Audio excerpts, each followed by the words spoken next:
Okay. So doctors, after completing classical genetics, as we have discussed, there were three basic eras, three eras of that genetics. Anyone can tell me what were those three eras? Anyone? Anyone? कौन कौन से तीन eras मैंने बताई थी genetics को, genetics के लिए? Classical genetics, modern and advance genetics and advance genetics.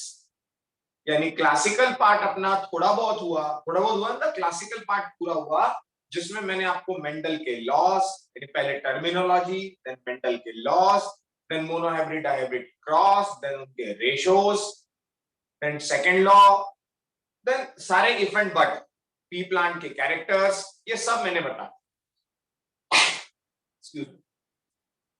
ये सब मैंने आपको बताया दोस्तों, है ना, क्लासिकल पार्ट। क्लासिकल पार्ट में मैं थोड़ा सा और आगे बढ़ता हूं तो मेंडल के लॉ से कुछ डेविएशंस भी थी। तो मेंडल के लॉ से कहां डेविएशंस होते हैं वो हमने थोड़ा सा डिटेल में पढ़ा, जिसके तीन बेसिक पार्ट हमने पढ़े, which is given in NCERT. That was incomplete dominance, that was codominance and that was multiple allelism. ये तीन जो पार्ट थे मैंने इसको वन जीन इंटरैक्शन में आपको एक्सप्लेन किया। And the next part was to gene interactions. उन टू जीन इंटरैक्शंस में थे तो बहुत, मैंने उसमें से कुछ एक्सप्लेन की, like epistasis, dominant epistasis, recessive epistasis, then complementary gene, then supplementary gene. ऐसे बहुत सारे पार्ट मैंने आपको पढ़ाया और सबसे इंपॉर्टेंट पार्ट मैंने आपको पढ़ाया, that was polygene and pleiotropy. Disha, are you there? Disha Rongal, are you there? Okay fine. तो लास्ट लेक्चर भी मैंने यहां ऑफिस से लिया था, तो मैं अपलोड उसे नहीं कर पाया। मैं उसे अपलोड कर देता हूं जस्ट आफ्टर द क्लास, या मैं अपलोडिंग अभी लगा भी दूं। तो इसके बाद मैंने आपको स्टार्ट करना है मॉडर्न जेनेटिक्स। और मॉडर्न जेनेटिक्स में यानी जहां की ये पता ही नहीं था मेंडल साहब को कि what is the physical basis of inheritance. उन्हें सिर्फ इतना अंदाजा था कि there are some factors that are responsible for transmission of traits from one generation to another, but what are those factors exactly, no one was knowing. उसका physical basis क्या है, वो मटेरियल क्या है जिसके बेस पर आप ये कह रहे हैं कि ये मटेरियल कैरेक्टर्स को एक जनरेशन से दूसरी जनरेशन में ले जाता है। No one was knowing that factor. Even Mendel was not knowing. Mendel called it as factor only. When modern geneticians elaborate this studies or extend the Mendel's work on different plants, then they come up with a positive conclusion that the physical basis of heredity is nothing other than the chromosomes. The physical basis of heredity is nothing other than the chromosomes. अब chromosome की एक बड़ी विचित्र सी बात है दोस्तों, मैं आपसे कहूं तो आप शायद मुझ पर हंसोगे कि क्रोमोसोम जैसी तो कोई स्ट्रक्चर होता ही नहीं। स्ट्रक्चर कहने के बजाय क्रोमोसोम जैसा कोई स्टेटस नहीं होता, तो डीएनए है। डीएनए जब बहुत ज्यादा कंप्रेस्ड और कॉम्पैक्ट हो जाता है तो उसे हम जीन कहने लगते हैं, क्योंकि वो फंक्शनल यूनिट बना देता है। What I mean, if you count the length of DNA, इसके लिए मुझे अगले चैप्टर में इसकी जरूरत पड़ने वाली। If you count the length of DNA, what we expect,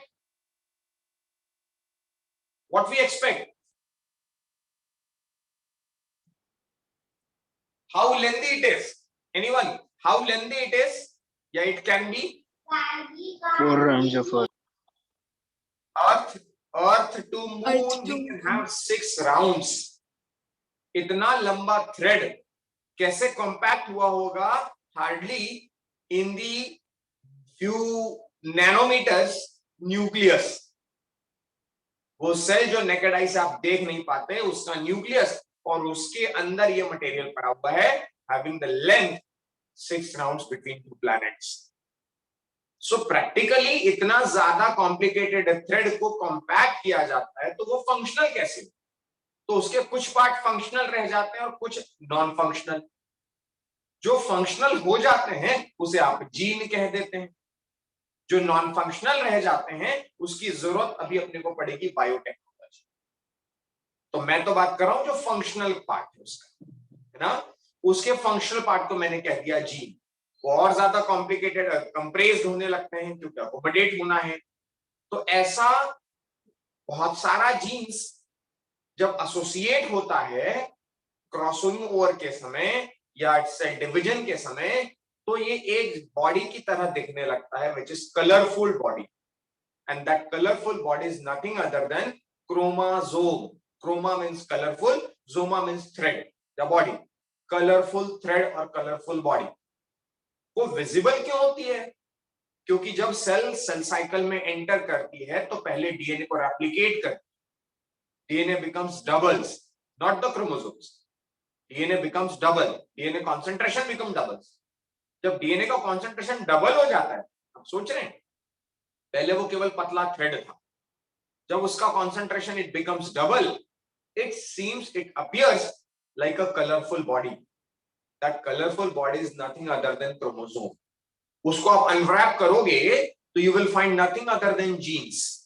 and if you will unwrap और open up the gene, you will find nucleotides, and if you find nucleotides या DNA, that is which is chemically polynucleotide, you will find pentose sugar, phosphate and nitrogenous base. ये मैंने 9th अपना 11th के biomolecule में आपको पढ़ाया। Am I right, doctors? Yes, sir. अब वो आपको यदि याद ना हो तो उसको रिवाइज कर सकते हैं आप रेजोनेंस के अपने YouTube चैनल पर। आप यदि ए और बी बैच देखें, एमए और एमबी बैच, तो उसमें आप देख सकते हैं कि आपके समय तो मैं रिकॉर्ड नहीं किया, बट इस समय कर रहा हूं तो उसको आप देख सकते। परफेक्ट। तो उसको रिवाइज कीजिएगा, बायोमोलिक्यूल वाला चैप्टर, उसमें स्पेशली न्यूक्लिक एसिड बताओ, ताकि वो अगले चैप्टर में आपको काम दे, राइट। अदरवाइज वो पूरा ही रिपीट होने वाला है। यहाँ फिर से मैं मॉलिक्यूलर बायोलॉजी में वो बायोमोलिक्यूल न्यूक्लिक एसिड वाला पढ़ा, स्टिल थोड़ा देख के रख सकते। पर तो मुद्दे पर आते हैं। दैट मीन्स मैंने आपसे कहा कि उसका फिजिकल बेसिस जो है, वो फिजिकल बेसिस बाद में पता लगा कि it is nothing other than chromosome. और वो क्रोमोसोम जो है ये पेयर्ड स्ट्रक्चर हो, ऐसा समझ में आया साइंटिस्ट। और उसके बेस पर एक थ्योरी प्रपोज की गई कि chromosomal theory of inheritance. Inheritance के लिए भी कुछ रिस्पॉन्सिबल है, तो that is nothing other than the chromosome. So एक थ्योरी दी गई, chromosomal theory of inheritance. So now I am entering into the modern genetics. Heading डालते हैं मॉडर्न जेनेटिक्स और स्टार्ट करते हैं क्रोमोसोमल थ्योरी।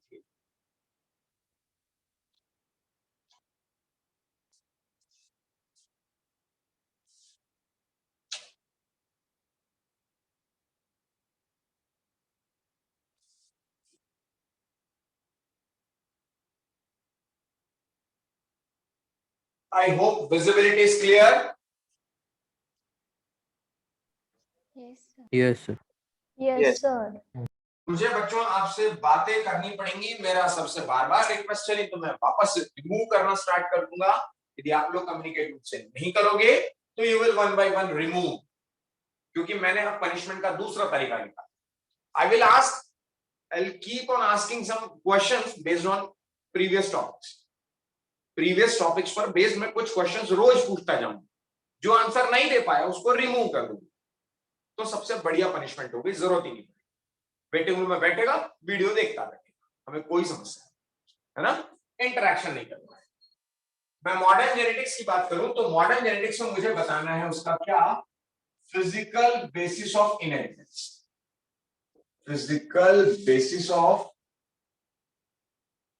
इनहेरिटेंस वो क्या निकला, बोलिए।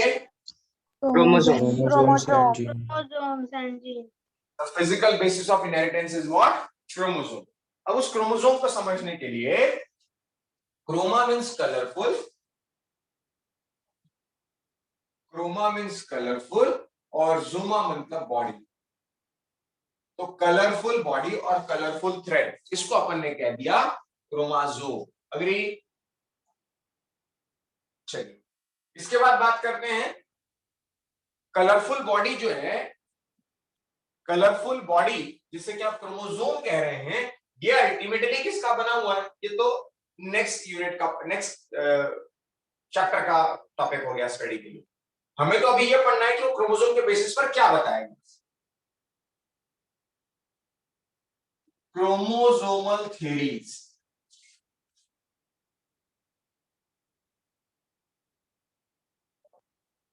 कितनी थ्योरीज दी गई थी? 3. 3. 3. कौन बोला? With.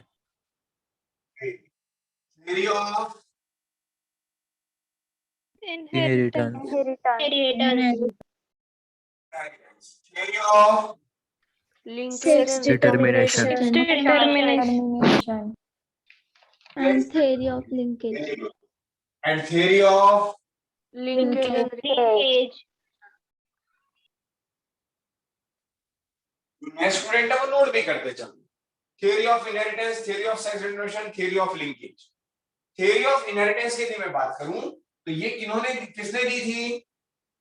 Sutton and Boveri.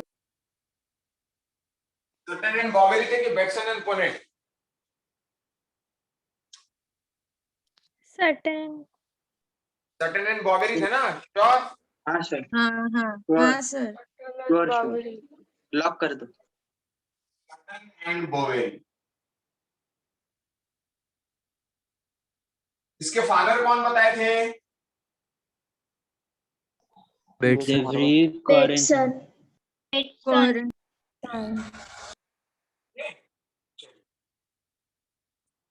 इसका बताने वाले कौन थे?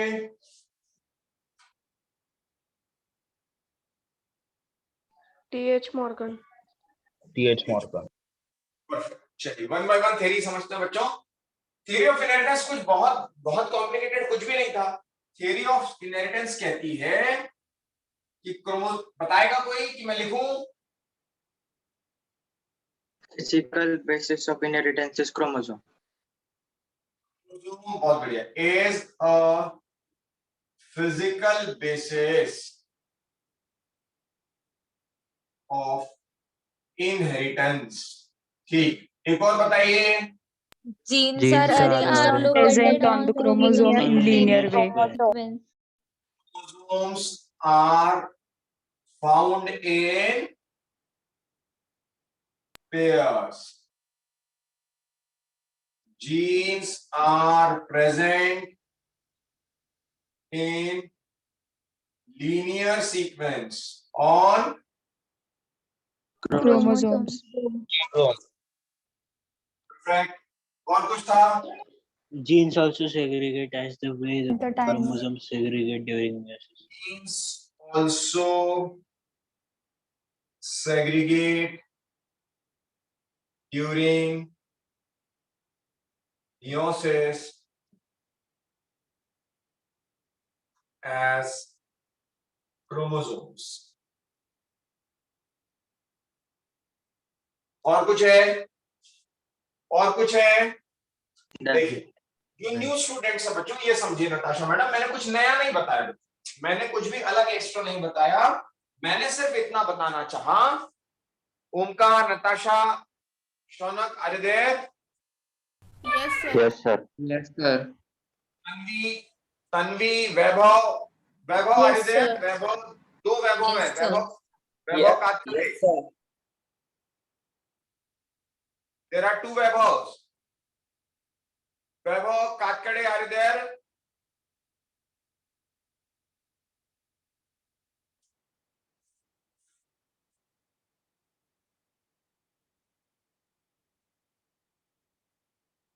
वैभव बच्चा is there.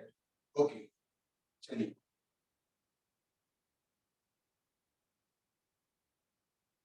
ओके, तो आप ये बात को समझिए बच्चों, थ्योरी ऑफ इनहेरिटेंस से कुछ अलग नहीं कहती। मैं सिर्फ ये बता रहा हूं कि कोई एक फैक्टर जिसे आप कैपिटल टी कह दिए, ये क्या है? ये जीन है, क्रोमोसोम है, क्या है, अलील है, कैसे जाता है, इसका फिजिकल बेसिस क्या है? तो ये पता लगा कि ऐसे तो ये एक जो है ये जीन्स है, और ऐसे जीन क्रोमोसोम पर होते हैं। such genes are present on chromosomes. तो ऐसे बहुत सारे जीन्स क्रोमोसोम पर प्रेजेंट होते हैं, है ना। अब ऐसे कई हजारों जीन जो इस पर प्रेजेंट, एक्चुअली इस पर प्रेजेंट कोई अलग चीज नहीं, यही डीएनए है। यानी इसको खोलोगे आप, क्रोमोसोम को अनरैप करोगे तो you will find gene, gene को अनरैप करोगे तो यू विल फाइंड डीएनए। अब जब डीएनए आपको मिलेगा, उसी डीएनए को मैं कह रहा हूं कि ये डीएनए ही जो है ये ब्लूप्रिंट मॉलिक्यूल है, इसके कॉम्पैक्टेशन से, इसके कंडेंसेशन से जो मटेरियल बनता है वही एक्चुअली ट्रांसमिटिंग मटेरियल। इसलिए हमने लिख दिया कि chromosome is the physical base of inheritance found in pairs present on linear sequence and genes segregate during meiosis as chromosomes. जैसे क्रोमोसोम सेग्रीगेट होते हैं, क्रॉसिंग ओवर के समय क्या होता है, क्रॉसिंग ओवर के समय, मियोसिस के समय क्रोमोसोम सेपरेट हो जाते हैं, तो जीन्स भी सेपरेट हो जाते हैं। इट्स वेरी सिंपल, क्योंकि वही तो जीन है, वही तो डीएनए है, स्टेप्स अलग अलग। लंबी थ्रेड था तो डीएनए, थोड़ा कॉम्पैक्ट हुआ, फंक्शनल हुआ तो जीन, और नहीं तो कोई बात नहीं। तो ब्लूप्रिंट मॉलिक्यूल जो है वो डीएनए हुआ। यानी मैंने आपसे कहा कि क्रोमोसोम जैसा कोई अस्तित्व होता है या नहीं होता, ये माइटोसिस मियोसिस सब में दिखता है, लेकिन एक्चुअली उसको आप अनरैप करो तो आपको मिलेंगे जीन्स, और जीन्स को अनरैप करोगे तो आपको मिलेगा डीएनए, और डीएनए को अनरैप करोगे तो you will get nucleic acid या न्यूक्लियोटाइड्स। यहां तक बात क्लियर है? Yes sir. यहां तक सिर्फ ये बताया गया दोस्तों, यहां तक सिर्फ ये बताया गया कि जैसे हॉर्स राइडर हॉर्स पर बैठा होता है, एक्चुअली जो नदी क्रॉस कर रहा है या रिवर क्रॉस कर रहा है वो हॉर्स राइडर कर रहा है कि हॉर्स कर रहा है? हॉर्स। कर रहा है। लेकिन बाय डिफॉल्ट हॉर्स के साथ वो हॉर्स राइडर तो चला ही जाएगा ना। इसीलिए जो ट्रांसफर होता है, जो ट्रांसमिट होता है मटेरियल, जो मटेरियल ट्रांसमिट एक जनरेशन से दूसरी जनरेशन जा रहा है, वो क्रोमोसोम्स, वो फिजिकल बेसिस है, वही जा रहा है। जब क्रोमोसोम जाएंगे तो बेसिकली उसमें क्या जा रहा है, वो डीएनए कंटेंट जा रहा है, जो कि अब एक्सप्रेस होने वाला है। Perfect, got my point? First theory clear है? Yes, sir. Yes sir. 2 minute का समय दे रहा हूं, आप लोग पढ़ेंगे पेज नंबर 81 एनसीईआरटी, सभी लोग पढ़ेंगे पेज नंबर 81। और कुछ क्वेश्चन पूछ रहा हूं, फिर मैं 81 पढ़ेंगे, फिर मैं 82 का क्वेश्चन आपसे पूछूंगा। Please go through page number 81।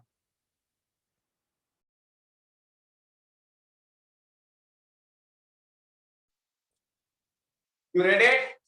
Doctors, you read it? Yes. Yes sir. पहला ही स्टेटमेंट वहां पर लिखा हुआ था, रिमेन अनरिकॉग्नाइज्ड टिल 1900।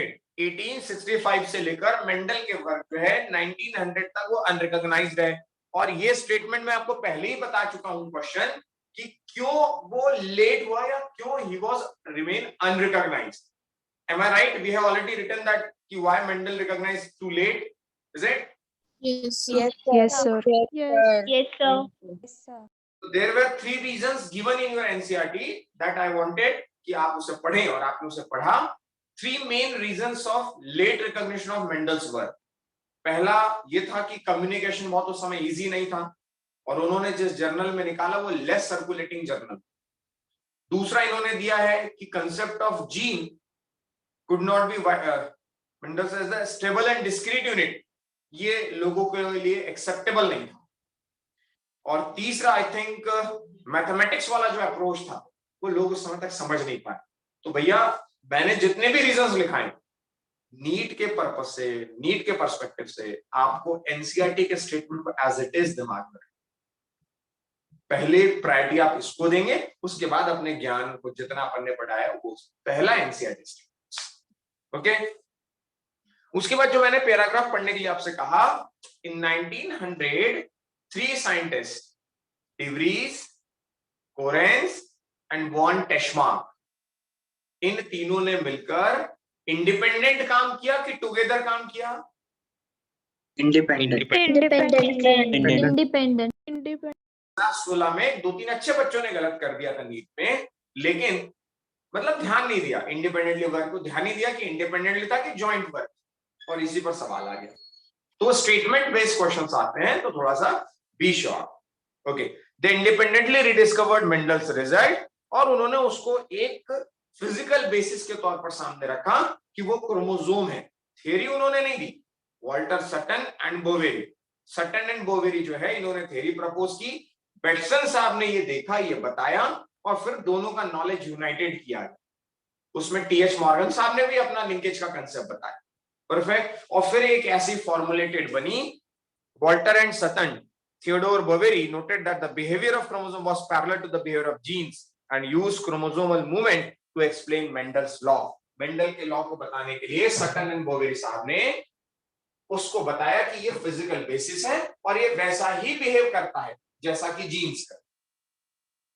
जैसे कि क्रोमोसोम्स सेग्रीगेट हो जाते हैं मियोसिस के दौरान, मदर फादर मैटरनल पैटर्नल पहले मिक्स होते हैं फिर सेपरेट हो जाते हैं, वैसे ही जीन्स भी सेपरेट हो जाता है। जैसे क्रोमोसोम्स पेयर में पाए जाते हैं वैसे ही जीन्स भी पेयर में पाए जाते हैं। एक ऐसा करके कंप्लीट उन्होंने दिया हुआ है, page number 83। Sutton united the knowledge of chromosomal segregation with Mendelian principle and called it chromosomal theory of inheritance.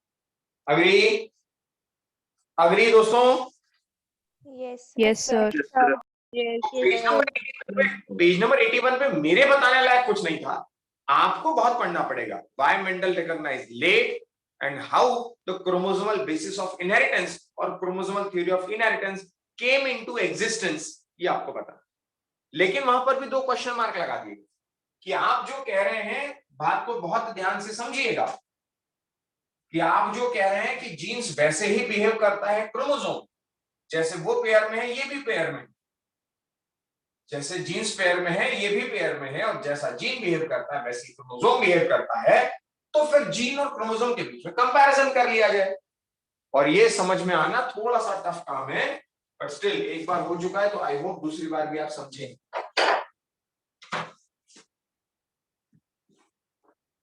NCERT page number 82।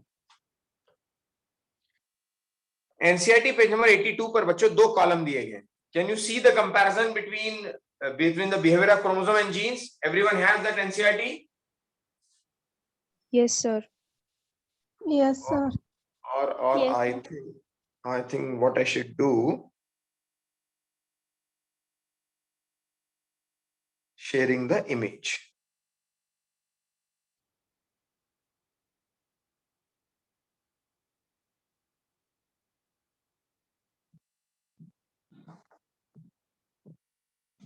Okay. Sharing the image will be better to explain.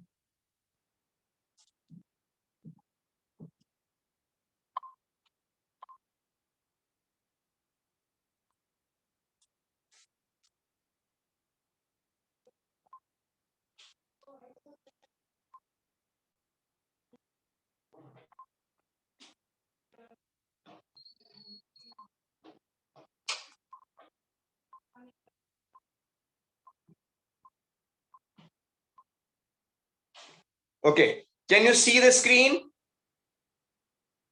Yes, sir. एक comparison बच्चों आपको दिया गया है इसमें। इस comparison में आपको ये समझना है कि क्रोमोसोम और जीन्स के बिहेवियर में क्या सिमिलरिटी है, क्रोमोसोम और जीन के बिहेवियर में क्या सिमिलरिटी है। और मैंने अपने समझते समय बहुत उस पर रिसर्च कर ली, तब क्लियर हुआ कि मेंडल इसके बारे में अनअवेयर था। क्यों मैंने स्पेशली लिखा वहां, क्योंकि यदि मेंडल को यह पता होता कि ऐसे सेग्रीगेट होते हैं तो कौन सा लॉ नहीं बन पाता?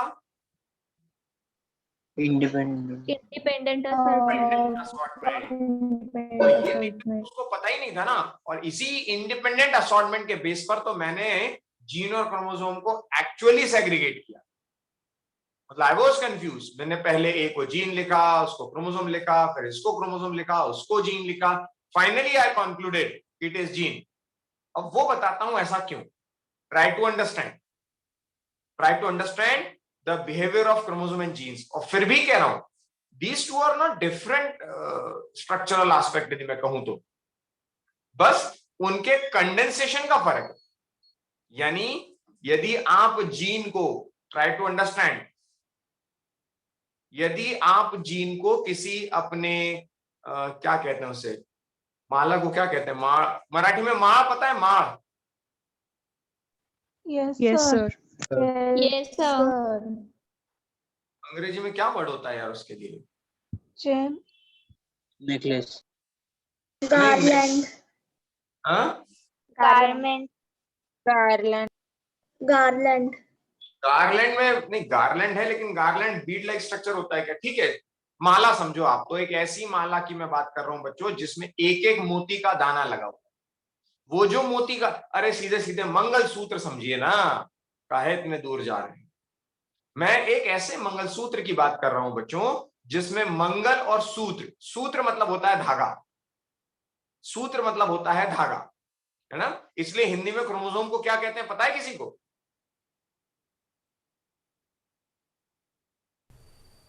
अरे हिंदी में पता है किसी को क्रोमोसोम को क्या कहते हैं? एनीवन? गुणसूत्र. गुणसूत्र, बहुत बढ़िया। मराठी में भी उसे गुणसूत्र लिखा जाता है। गुणसूत्र मतलब कैरेक्टर का धागा, गुणसूत्र। तो सूत्र मतलब थ्रेड, है ना?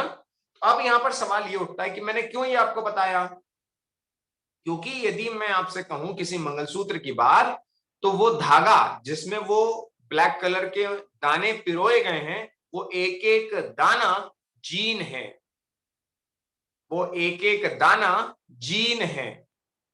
और आप मुझसे पूछेंगे कि वो किसके साथ मतलब यूनाइटेड क्यों है, वो मंगलसूत्र के दाने यूनाइटेड क्यों होते हैं दोस्तों?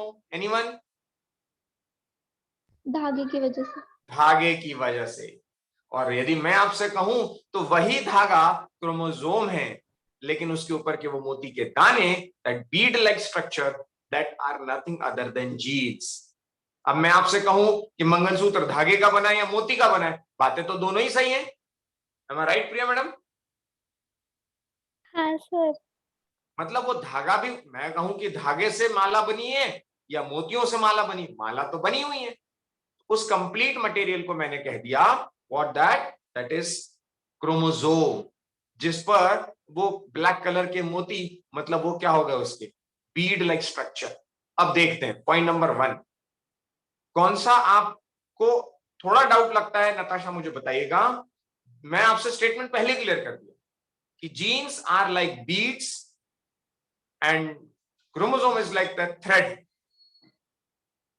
परफेक्ट। जीन्स मतलब बीड, वो मोती, और क्रोमोसोम मतलब वो थ्रेड। अब देखते हैं जीन ए एंड बी, मतलब ए एंड बी कॉलम, कौन सा जीन है और कौन सा क्रोमोसोम है आपको बताना। दो मैंने लिखा हुआ है फिर भी हम समझते हैं। Occurs in pair and occurs in pair, क्या दोनों ही पेयर में पाए जाते हैं? यस और नो? Yes. Yes. Yes. होगा ही, क्योंकि वो मंगलसूत्र में दो बराबर के थ्रेड होंगे ना, तब तो गर्दन के आर पार वो बराबर बीच में आएंगे। तो धागे भी दो हैं और उसके ऊपर के वो बीड लाइक स्ट्रक्चर वो भी डबल है। Am I right? Yes, sir. Point number 2 देखिए, मेरे चिल्लाने का पॉइंट नंबर 2 देखिए, कौन सा किस पर फिट बैठता है। कंसेप्ट आपको पकड़ना है, मुझे नहीं। पॉइंट नंबर 2 देखिए, क्या पहला वाला कॉलम जीन है और दूसरा वाला कॉलम क्रोमोसोम पर परफेक्ट बैठ रहा है? नहीं बैठ रहा है तो बताइए, चेक कीजिए कुछ।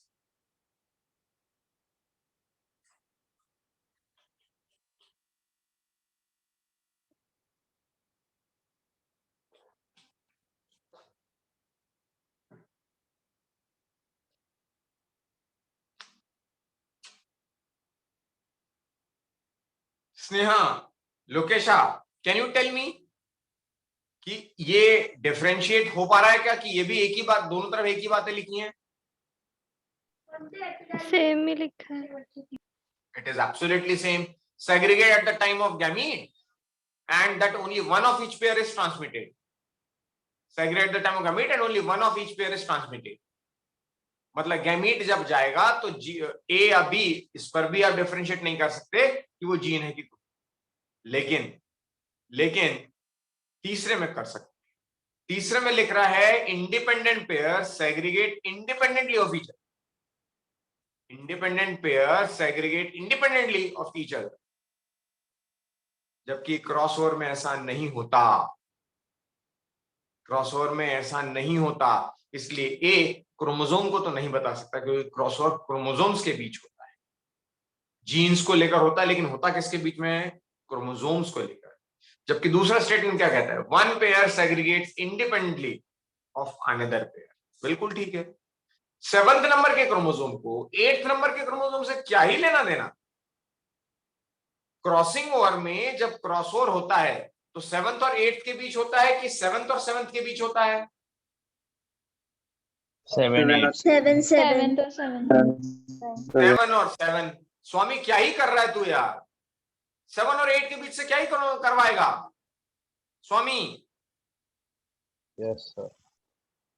अरे भैया स्टेटमेंट भूल गए। Non sister chromatids of homologous pairs of chromosome. याद आया? Yes sir, yes. क्या स्टेटमेंट था स्वामी? बोलो। Crossing over takes place between Non-sister chromatids of homologous chromosomes.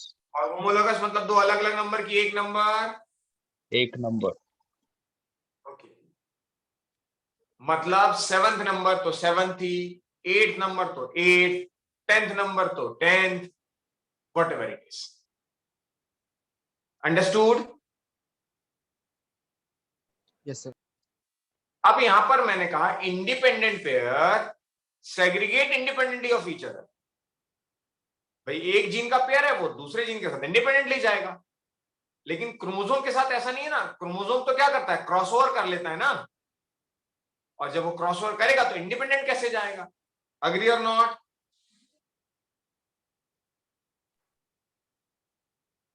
नहीं समझ में आया तो फिर से बोलो। समझ में आया या नहीं आया? अनम्यूट करके बोलो। सर नहीं समझ आया। नहीं समझ आया।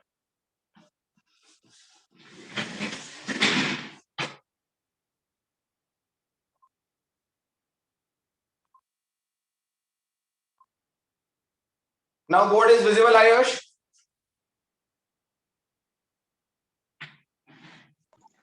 Ayush, Yes, sir. board is visible? अरे भाई किसने पूछा था सवाल? हाँ सर सर। मैंने। किसने? अरे किसने? यश ने पूछा। सर चलिए आयुष भाई सवाल समझते हैं। मैंने आपसे कहा ये पहचानने में we are trying to identify which statement suggest gene correctly and which statement suggest chromosome correctly. अब मैं स्टेटमेंट आपको देता हूं, उसके पहले ये मैं बात कर दूं, ये एक 7th पेयर है, इस पर मान लेते हैं हाइट का जीन H है, ये पैटर्नल और ये मैटरनल, और यहां पर भी हाइट का जीन कैपिटल H, जिसकी वजह से इनसे होने वाले बच्चे की हाइट अच्छी होगी। वहीं पर यदि मैं ब्लू कलर की आईज के लिए कहूं तो यहां पर कैपिटल B और यहां पर स्मॉल b, यानी ब्राउन कलर की आंखें भी होगी। अब मैं क्या कह रहा हूं स्टेटमेंट, B और H आयुष जीन्स हैं, अग्री? हाँ। And this is 7th pair and ऐसी एक और पेयर मैं एज्यूम कर लूं that will be 8th pair, agree? Yes sir. इस पर मान लेते हैं करली हेयर का C है और इस पर प्लेन हेयर का स्मॉल c है, agree? Okay sir. That means these are the genes, B, H, C are the genes, and अभी अपने को पता है ये 7वें नंबर का पेयर और ये 8वें नंबर का पेयर क्रोमोसोम। अब स्टेटमेंट देख, पहला स्टेटमेंट कहता है independent pairs segregate independently of each other, segregate independently of each other. या कायदे में मैं कहूं तो H को इससे कोई लेना देना नहीं है कि B साथ में जाएगा कि नहीं जाएगा, जाएगा तो जाएगा, नहीं तो नहीं जाएगा। ऐसा तो नहीं ना कि मेरी हाइट कम है क्योंकि मेरे हेयर्स प्लेन है। You got my point? Yes sir. That means what I am saying कि ये जो जीन्स के पेयर्स हैं, independent pairs segregate independently of each other. ठीक भी है भाई, H को क्या ही लेना देना कि B अगली जनरेशन में जा रहा है कि नहीं जा रहा है, अग्री? यस। इनफैक्ट H को या B को यह भी लेना देना नहीं कि C का क्या हो रहा है, जा रहा है कि नहीं जा रहा है। किसी एक बच्चे में कोई क्रोमोसोमल डिफेक्ट आया और उसका स्किन का कलर टोडी टाइप की स्किन होगी और वो गड़बड़ होगी, तो स्किन के कलर से उसके हाइट को क्या लेना देना? Perfect. Yes sir. Yes, sir. Yes, But- sir. Sir, but उन जिनों हाँ बोलिए बोलिए जींस बेटा। में अगर सर बट अगर उन दोनों जींस में डिस्टेंस कम है तो वो लिंक परफेक्ट परफेक्ट, यही मैं बस निकलवाना चाह रहा था क्वेश्चन, कि यदि उनके जीन के बीच का डिस्टेंस बहुत कम रहा, मान लेते यहां पर एक जीन रहा दैट इज फॉर मिलेनाइजेशन, तो बी और एम के बीच का डिस्टेंस बहुत कम है वेदांत, हाँ सर तो साथ साथ जाने की संभावना है, अग्री? हाँ हाँ. संभावना ही है ना, पॉसिबिलिटी है, am I right? हाँ but in case be on mute, question पूछ के म्यूट कर लिया कर, बट मेक श्योर कि जो दूसरा स्टेटमेंट कह रहा है दोस्तों, दूसरा स्टेटमेंट कहता है one pair segregates independently of another pair, इस पेयर का इस पेयर से कभी भी कोई लेना देना होगा तो मेरे को बताओ, doctor Vedant. No sir Ayush, Ayush No, sir. मतलब भैया ये इंडिपेंडेंट जाते हैं वो क्रोमोसोम्स ही हैं, क्योंकि वेदांत पाटिल ने मेरा काम आसान कर दिया समझाने का, ये पूछकर कि इनके बीच का डिस्टेंस कम होगा तो ये इंटरैक्ट कर सकते हैं, हाँ कर सकते हैं, लेकिन ये तो कभी ही नहीं करते, तो जो कभी ही नहीं करते that should be the chromosome ना, am I right? Yes, sir. Yes, sir. Agree Vedant भाई? सर रेयर केसेस में हो सकता है क्या इंटरैक्ट? यस सर कौन सा यश? ये दोनों? हाँ अरे कभी नहीं होंगे मेरे भाई, कभी नहीं होंगे, never ever, understood? Yes sir. Perfect.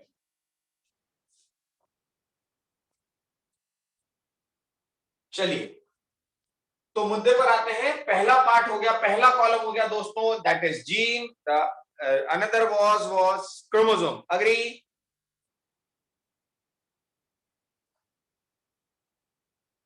Doctor Natasha, doctor Bobde, doctor new candidates, doctor Yes, Shaunak, sir. Agree.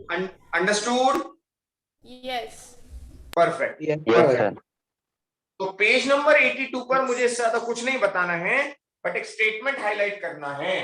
मैंने आपको पहला, अभी तो थ्योरी ही चल रहा है, थ्योरी ऑफ इनहेरिटेंस, जिसमें यह बताया गया कि क्रोमोसोम का बिहेवियर जीन के बिहेवियर जैसा होता है, तो कैसे होता है, तो कंपैरिजन करना।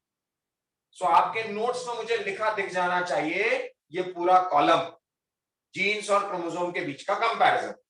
I will expect, in fact I expect from you people कि जब भी आप लोग कभी मटेरियल लेने आए, ऑल दो students who are requested for GRB books, those books are here, they have to pay 720 rupees and they have to collect it.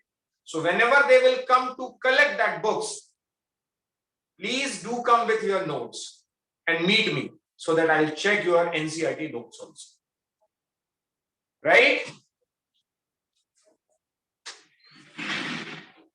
अरे हाँ है ना? हाँ, sir.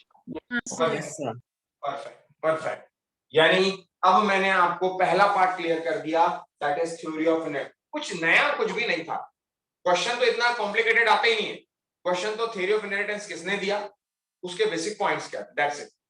और क्रोमोसोम और बिहेवियर के जीन में which of the point differentiate that it is gene and it is chromosome, वो आपसे पूछा है। दूसरे मुद्दे पर आते हैं, theory of sex determination and theory of linkage. Theory of sex determination, इसको मैं शेयर कर देता हूं। Chromosomes always independent movement, always independent movement, और जीन्स क्रोमोसोम में ठीक है, जरूरत नहीं। इसको मैं शेयर कर देता हूं इमेज को, और मैं इसको मिटाकर थ्योरी ऑफ सेक्स डिटरमिनेशन की बात करता हूं।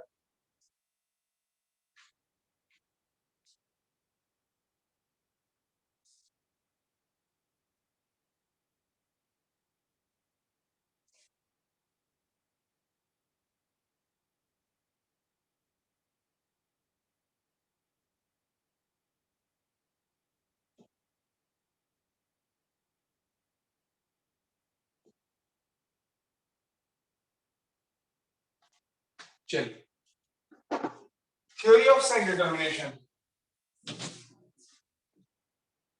It's again very simple. It's very simple. Theory of sex determination says कि sex can be determined. Sex can be determined what? Based on gene present on gene the present on chromosome. अरे genes नहीं भाई, chromosomes. Sex can be determined by based on chromosomes. So theory of sex determination are, there are so many theories. हमें उससे concern नहीं है. There are so many theories. Like आप मुझसे पूछें कि birds के केस में क्या बताई गई थी, तो दोस्तों in case of birds, if egg contain less nutrition or less yolk, by default it becomes as female bird. ऐसा बता दिया जाता. Temperature if increases, then crocodile egg by default converted into female. But यार इसका कोई logic नहीं है ना, कोई ग्राउंड नहीं है, कोई बेस नहीं. तो एक फिजिकल बेस बनाया गया, फिजिकल ग्राउंड बनाया गया कि sex can be determined by a chromosome. Yes, how come? Example यदि मैं ह्यूमंस का आपको बताऊं, तो ह्यूमंस के केस में 44 प्लस XX होती है फीमेल और 44 प्लस XY होता है male. All are agree with this? Yes, sir. So, While forming a gamete or ova during menstrual cycle, during every 28 days, this will produce the ova with 22 plus X and 22 plus X, whereas they will produce 22 plus X and 22 plus Y. Since they produce two different types of gametes, they are called as heterogeneity. heterogametic. And these two produce same type of gametes, so they called as Homogametic. homogametic. But मान लेते हैं जो भी दो individual हैं, इसका fertilisation इससे हुआ, तो ये बनेगा 44 प्लस XX. तो आपने सेक्स का डिटरमाइन, ये फीमेल है, यू डिसाइड और determine based on what? Presence of the X Chromosome. Perfect. Presence of X chromosome. Since you determine the sex based on chromosome present, so it is called as chromosomal theory of sex determination. Agree?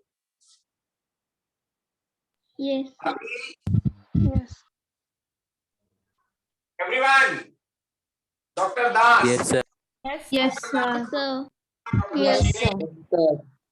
Devki, Diya, Gauri, Harshal. yes. Bachcho understood? Yes, sir. Perfect. Yes, Perfect. sir. अब बात करते हैं theory of linkage. जैसा कि वेदांत भाई ने बीच में सवाल पूछा कि सर यू टोल्ड अस कि ऐसे कोई क्रोमोसोम है, इस पर यहां एक जीन है ए और यहां एक जीन है बी, और ये एक पेयर दूसरा है, यहां पर एक जीन है डी और यहां पर एक जीन है स्मॉल डी और यहां पर है कैपिटल एम और यहां स्मॉल एम, है ना? यहां पर एक जीन है सी और यहां पर उसका स्मॉल पार्ट है सी. What do you think? What do you think? The distance between A and C is less or A and B is less? A and C. Chromosomal theory of linkage क्या कहती है दोस्तों? It has two aspects. पहले तो linkage समझो. The tendency of genes to link together, to remain together, and to inherit together is known as linkage. The tendency of genes to link together, to remain together, and to inherit together. वो अलग होते ही नहीं कभी, उनके बीच इतना मजबूत दोस्ताना होता है, इतनी बढ़िया बॉन्डिंग होती है, इतना कम डिस्टेंस होता है कि they remain in linked manner or linkage manner. But this AC is quite distant from B. Yes or no? Yes, sir. Yes, sir. yes sir बिल्कुल क्लियर.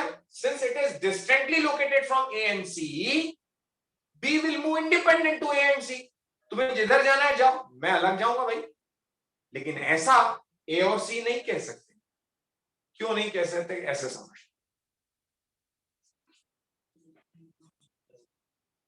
जस्ट मिनट, कुछ बच्चे वेटिंग रूम में हैं.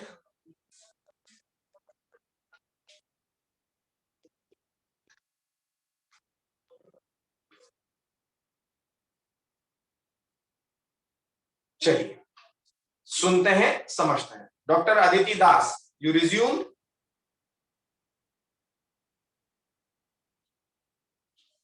Okay, चलिए बच्चों मैं बताऊं.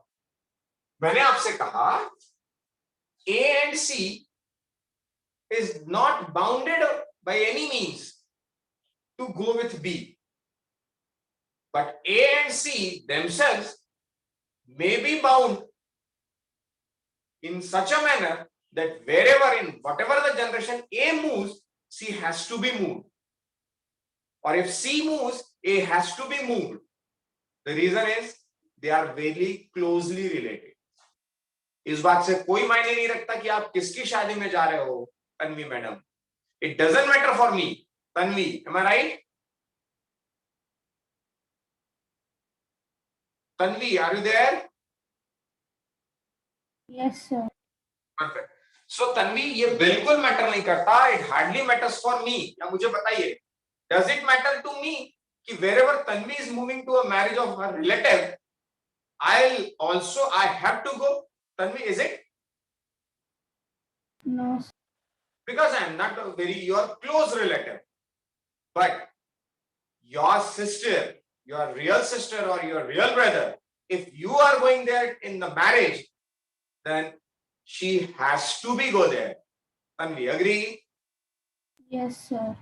Because you people are closely related, not distantly located. तो मैं distantly located हूं, तो मैं independent जाऊंगा. जैसा कि we were discussing in 5 minutes before on the question of Vedant. Yes, these two has to go together, but these two is not mandatorily bound with this one together to move together. They are least interacting, but A and C are the most interacting. Everyone agree, Amruta? Yes, sir. So the tendency of genes to remain together, to link together and to inherit together is linkage, but it has two aspects. It has two aspects. What? Coupling and repulsion. Coupling and repulsion. Usually coupling is shown by what? The genes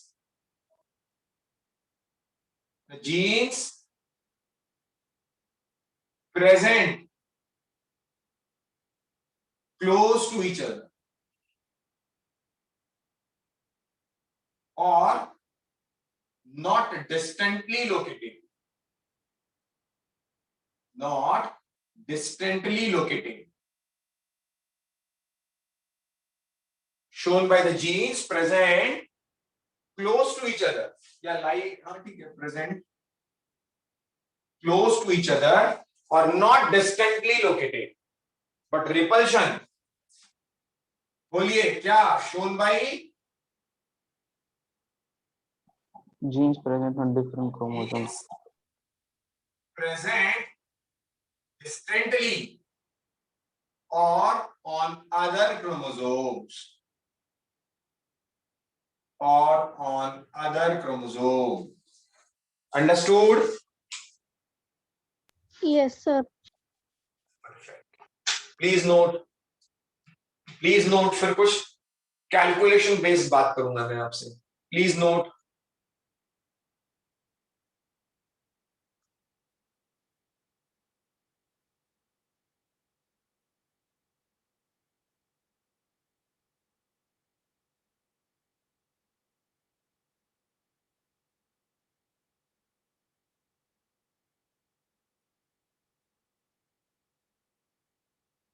I hope you noted.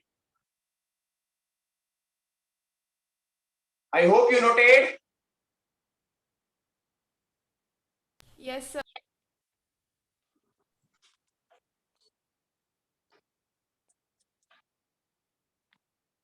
चलिए बच्चों, एक बड़ा important part यदि मैं आपको बताना चाहूं तो इसी लिंकेज का इवोल्यूशनरी सिग्निफिकेंस क्या है? क्या लगता है आपको, यदि मेरे मम्मी पापा में जीन्स काफी क्लोजली रिलेटेड रहते या काफी क्लोज एसोसिएशन में रहते, है ना, मतलब मम्मी या पापा के कहने बजाय मम्मी के या पापा के, सपोज पापा के out of 100 genes 90 genes are link together, बहुत पास पास में, है ना, और मम्मी के इसमें हो सकता है वो दूर दूर, जो प्रैक्टिकली पॉसिबल नहीं है क्योंकि एक ही स्पीशीज है, human species, but time being मान लिया अपन एग्जाम्पल के लिए, तो जो क्लोजली रिलेटेड है या जो बहुत पास पास जीन है उनके बीच से क्रॉसिंग ओवर हो पाएगा या नहीं हो पाएगा? नहीं होगा। नहीं हो पाएगा। मतलब क्रॉसओवर का ए और सी के बीच से क्रॉसओवर की संभावना नहीं जैसी, लेकिन सी और बी के बीच से क्रॉसओवर पॉसिबल है। अग्री? Yes. Yes. Yes. क्या जितना ज्यादा क्रॉसओवर होता है, जितना ज्यादा क्रॉसओवर होता है, सेल बायोलॉजी, सेल डिवीजन कहता है, more the chance of crossover, more the chances of variations और new characters. Agree? Yes. Yes. So what I should say here, I can write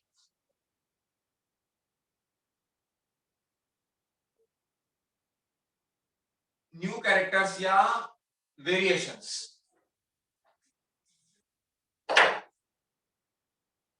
Variations are directly proportionate to distance. Agree? Yes. Yes. इसको ऐसा लिखने के बजाय मैंने ऐसा लिखना था पहले, cross over is directly proportionate to distance. Agree? Yes, sir. Yes, sir. Variations are directly proportionate to crossover. More the crossover, more the variations. Agree? Yes, sir. Yes, sir. And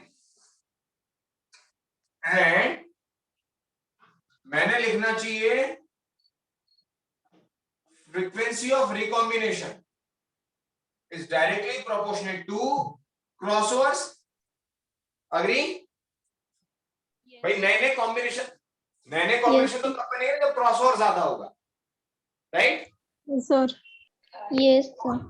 मैं ये कह सकता हूं कि पेरेंटल कैरेक्टर का आना, parental character directly proportionate to, not directly proportionate, inversely proportionate to distance, 1 by distance. जितना ज्यादा डिस्टेंस उतना पेरेंटल कैरेक्टर कम, क्योंकि if distance is more then crossover will be more. If crossover will be more, frequency of recombination will be more. If frequency of recombination will be more, variation will be more. So if distance is less, parental character will be more. More. यदि पापा के jeans के बीच में difference ही नहीं होता तो मैं या तो पूरा पापा की कॉपी हो जाता, क्योंकि उनके बीच में जीन्स, मम्मी के जीन्स से उनके मैटरनल पैटर्नल वो एक्सचेंज ही नहीं कर पाए। Got my point? Yes, sir. Omkar वागत Yes, sir. understood? Yes, sir. Perfect. तो ये बड़े काम की चीज थी बच्चों, नीट का कंसेप्ट था ये थोड़ा सा, so please note this.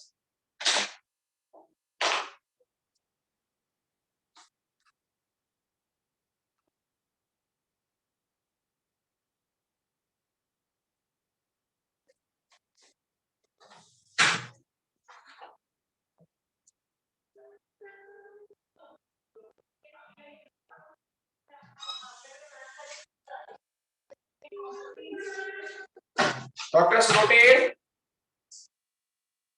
Yes, sir. अब ये सब बताने वाले साइंटिस्ट कौन थे? T.H. Morgan. T.H. Morgan. What T.H. Morgan suggested? What T.H. Morgan suggested? T.H. Morgan ने जिस पर काम किया था वो ऑर्गेनिज्म कौन सा? Drosophila. Yes, sir. Fruit flies. Fruit flies का technical scientific name? Drosophila melanogaster. Melanogaster. Melanogaster. Perfect. है ना? और इसको चूज करने के पीछे 5 रीजंस दिए गए NCERT. NEET. What were the 5 reasons that Morgan chose fruit flies for his experiments? Anyone? Reason number 1. Anyone? They could be grown on simple synthetic medium. Perfect. उन्हें आप किसी भी सिंथेटिक मीडिया पे ग्रो करा लो, easily cultivate हो जाती है, easily grow हो जाती है. Point number 2. Their life cycle is 2 weeks. Life cycle is very short. Hardly 2 हफ्ते में वो रिप्रोड्यूस हो जाती है, सो दैट मैं कैरेक्टर को कई जनरेशन तक देख सकता हूँ. Point number 3. A single mating A could single produce mating could produce a large number of progeny. Single mating could produce a large number of progeny. A single mating can produce large number of progenies. तो मुझे study करना आसान हो जाएगा. Point number 4. clear differentiation of sexes. Male and female fireflies is male and female sex can be identified easily. यदि ये tough होता तो वो कंसीडर कैसे करता कि किससे मैटरनल कैरेक्टर आ रहा है, किसके paternal character. So differentiation is bit easy in male and female. Point number 5. It has many types of hereditary variations. No, the variations can be seen by light microscope. Yes, sir. Okay, perfect. So these are the 5 characters मैंने लिख दिया neat. So till page number 83 I had done with this. In fact 84 85 pedigree बस और disorder, और pedigree disorder के पहले mutations. Please check बच्चों till page number at least till page number 86. Please check till page number 86.